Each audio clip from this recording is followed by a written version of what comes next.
मतदारांनी साईबाबांच्या मंत्राचं अनुकरण करावं, श्रद्धा ठेवून सबुरीने घेतलं तर राहिलेल्या काही विकास कामांची लवकरच पूर्तता होण्यास वेळ लागणार नाही, असं भावनिक आवाहन माजी मंत्री राधाकृष्ण विखे यांनी केलं आहे. राहता तालुक्यातील अस्तगाव येथे प्रचार सांगता सभेनंतर माध्यमांशी ते बोलत होते. यावेळी पंचक्रोशीतील काँग्रेस पक्षाचे तसेच विविध संस्थांचे पदाधिकारी उपस्थित होते.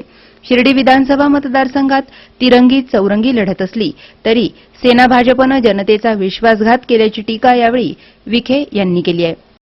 तिरंगी चौरंगी लढत फायदा होतोच आहे. राजकारणामध्ये जेवढे मल्टी कॅन्डिडेट्स होतात, परंतु बिननिवडणुकीला सामोरे जाताना आम्ही हा काही विचार केला नव्हता. आपण जे काम केलेलं आहे मतदारसंघामध्ये जनतेकरता, त्याच्यावरच आपण लोकांकडे न्याय मागतो किंवा मतदान करावं म्हणून विनंती करतो.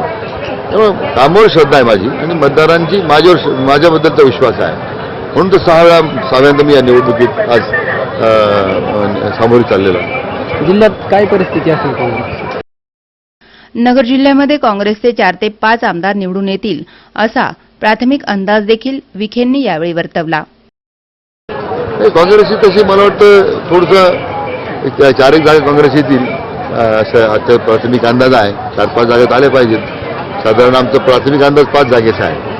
पण आता वस्तुस्थिती शेवटी आता मी म्हटल्याप्रमाणे जनतेच्या मनाचा जो राग आहे भाजप सेनेबद्दलचा, विश्वासघात झाला म्हणून जी भावना आहे, त्यातून मात्र मतदानाला जाताना जर जनतेने ठरवलं तर आश्चर्य निकाल लागतील जिल्ह्यामध्ये. शिर्डी आंतरराष्ट्रीय देवस्थान असून येथील काही विकास कामांसाठी भूसंपादनासाठी अडचण येते. त्यामुळे ठराविक कामं प्रलंबित राहिली आहेत. मात्र ती देखील लवकरच मार्गी लागून 1 ते 2 महिन्यात विमानसेवा देखील सुरू होण्याचं सूतोवाच विखे यांनी यावेळी केलं. शिर्डीच्या खरं म्हणजे 2018चा जो समाधी शताब्दी, बाबांची समाधी शताब्दी वर्ष होत आहे, एक उच्चाधिकार समिती माननीय मुख्यमंत्र्यांच्या अध्यक्षतेखाली आपण गठीत केलेली आहे. त्याच्यामध्ये माननीय मुख्यमंत्री आहेत, मतदारसंघाचा आमदार म्हणून मी आहे आणि बाकी मग वरिष्ठ अधिकारी आहेत.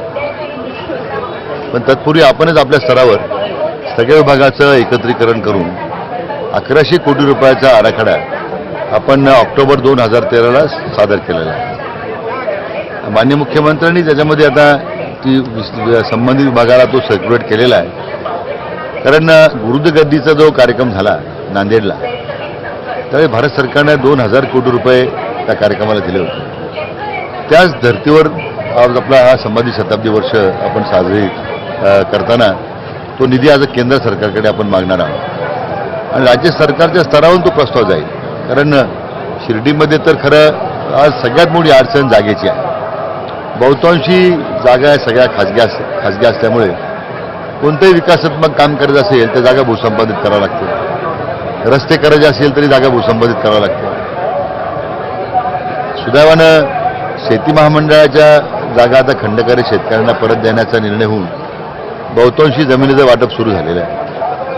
पण शिर्डी लगतच्या ज्या शेत फार्मिंगच्या जमिनी आहेत त्या मात्र सरकारच्या ताब्यातच असल्यामुळे जो काही दर असेल, त्या रेडी रेकनरचा दर असेल, त्या दराप्रमाणे साईबाबा संस्थानला मग महामंडळाची जमीन ही द्यायला काही अडचण राहणार नाही. म्हणजे मग ज्या काही पायाभूत सुविधा आहे शिर्डीच्या विकासासाठी त्या ठिकाणी त्याचा उपयोग होईल. परंतु शिर्डीचा जी आजची स्थिती आहे, रस्तेच्या बाबतीमधले किंवा पिण्याच्या पाण्यासाठी आता सुदैवानं आपण 5 वर्षापूर्वी एक योजना केली म्हणून लोकांना प्यायला पाणी मिळतं. पण ज्या झपाट्यानं शिर्डीची लोकसंख्या वाढते, मला वाटतं आपल्या जिल्ह्यामध्ये सगळ्यात लोकसंख्येनं झपाट्यानं वाढणारं शहर शिर्डी आहे. एक छोटीशी ग्रामपंचायतीचं रूपांतर आज एक मोठ्या शहरात व्हायला लागलं आहे आणि त्यामुळे साईबाबा संस्थांनी आज निळवंडे धरणातून पाणी आणण्यासाठी 285 कोटी रुपये याला मंजूर केलेले आहे. म्हणजे आपण विचार करतो की उद्या शिर्डीची लोकसंख्या आज जी काही 30,000 आहे, 30-35 हजार आहे, पुढच्या 10 वर्षामध्ये ती 1 लाखापर्यंत जाऊ शकते. म्हणून वाढत्या लोकसंख्यानी प्लस ह्या ज्या फ्लोटिंग पॉप्युलेशन दररोज 50,000, 60,000 भाविक शिर्डीत असतात, हे गृहीत धरून ह्या योजनेचा मोठा फायदा शिर्डीला मिळणार आहे.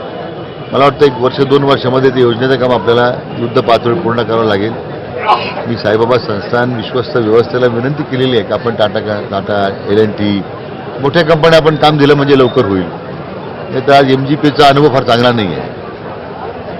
बाकी शिर्डी शहरांतर्गत जे विकासाचे शहरातल्या रस्ते विकासाचा प्रश्न आहे तो आता बहुतांशी मार्गी लागतोय. म्हणजे एकच उदाहरण झालं तर आपण 7.5 किलोमीटर रस्ते करायला 22 कोटी रुपये खर्च करतोय. पण त्यासाठी जमीन जी भूसंपादन करतोय त्या गावातल्या शेतकऱ्यांची त्याला 35 कोटी रुपये खर्च आहे. मला वाटत नाही एवढी मोठी रक्कम भूसंपादनाची एखाद्या शहरात द्यावी लागत असेल. या सगळ्या अडचणी ज्या आहेत मला वाटतं बाहेरच्या येणाऱ्या भक्ताला माहीत नसतं. तो मग काहीतरी गैरसमज करून शिर्डीबद्दल काहीतरी बाहेर वेगळी चर्चा करतो. आज आम्हाला ड्रेनेज जरी घ्यायचं असलं शिर्डीमध्ये तो लोक ड्रेनेज काढून देत नाही. म्हणजे ड्रेनेजची लाईन काढा पण ती शेजारच्या दारातून गेली पाहिजे. मला धक्का लागला नाही पाहिजे. पण आता या लोकांना हळूहळू सुविधा निर्माण झाल्या पाहिजेत. याच्यात आमचंच भविष्यात आम्हाला आमचं उज्ज्वल होणार आहे. आता मला वाटतं नागरिकांना त्याचं महत्त्व समजलेलं आहे. सोलर सिटी म्हणून केंद्र सरकारनं मान्यता दिलेली आहे. त्याचा मोठा फायदा शिर्डी गावाला मिळणार आहे. खरं म्हणजे 10 वर्षापूर्वी आपण जर विचार केला 7-8 वर्षापूर्वी जे शिर्डीचं मंदिर हे टपऱ्याने वेढलेलं होतं.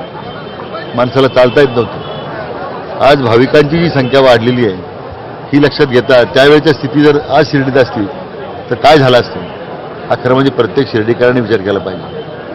परंतु ह्या टपऱ्या काढत असताना ते सरकारी जागेत अतिक्रमण होतं. आपण 11,000 रुपयामध्ये त्यांना साई कॉम्प्लेक्समध्ये दुकानं करून दिली आणि पूर्ण पारदर्शक पद्धतीने. आज 11,000 रुपयामध्ये विस्थापित टपरीधारकांना गाळ्या देण्याचं राज्यामध्ये कोणती नगरपालिका काम करू शकलं नाही. आपण करून दिलं. अशा अनेक माध्यमातून शेवटी माणसं विस्थापित करून शिर्डीचा विकास होणार नाही. विमानतळावर पैसे देताना फार शिर्डीच्या लोकांमध्ये असा समज होता की आपले पैसे विनाकारण दिले. पण येणारा भक्त तर बाबांनाच येणार आहे, बाबांकडे येणार आहे. त्यातून गावातल्याच व्यवसायाला चालना मिळणार आहे. विमानतळ पूर्ण झाले मला वाटतं एखाद्या महिन्यामध्ये प्रत्यक्ष विमानतळाचं ऑपरेशन सुरू होईल. पूर्वी शिर्डीला रेल्वे आणताना सुद्धा हीच टीका लोक करायची. आज देशातून प्रत्येक कानाकोपऱ्यातून शिर्डीत रेल्वे आली, आमची शिर्डीत रेल्वे आली पाहिजे.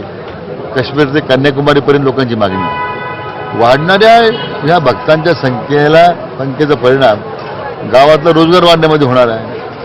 गावातले जे हॉटेल व्यावसायिक आहेत त्यांचा व्यवसाय वाढण्यामध्ये होणार आहे. आज काही त्रुटी आहेत, आज अडचणी आहेत. पण शेवटी भाविकांची व्यवस्था करणं हीच खरं प्राथमिकता राहणार आहे संस्थांची किंवा शिर्डीकरांची.